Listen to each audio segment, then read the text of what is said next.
Je suis bénévole au musée de Corba. J'ai la fonction de technicien, peintre, un petit peu tout, carrosserie, enfin un peu comme tout le monde au musée. On est très polyvalent. On n'a pas d'a priori sur la fonction avant du musée des différentes personnes. Parce que nous venons tous de milieux très différents, professionnellement et sociologiquement. Donc c'est un très bon mélange qui fait des équipes excellentes. Alors aujourd'hui, on est revenu à Paris, là ici, dans ce beau pays, pour démonter l'ouragan et le rapatrier au musée dans la foulée, c'est-à-dire jeudi. Mon avion légendaire, il ne date pas de l'ère de la réaction, c'est le Spitfire anglais. Donc dans toutes ses versions confondues, avec une petite préférence pour le Spit 19.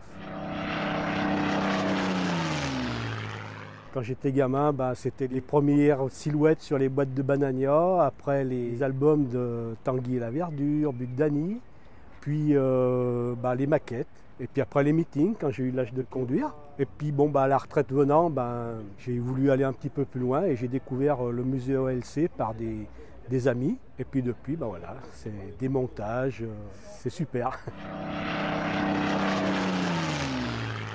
Je suis très content, c'est la deuxième fois donc j'ai participé au montage et je suis très content d'être revenu parce que je ne connaissais pas Paris particulièrement et j'ai très apprécié son architecture et puis cet aspect dégagé qu'on n'a pas l'habitude de voir dans les reportages télé. Et après c'est un site historique aussi qui est très joli.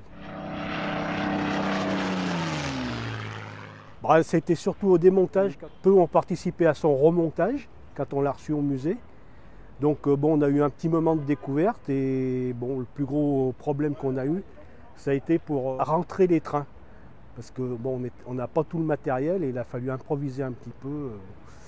Ça a été délicat parfois.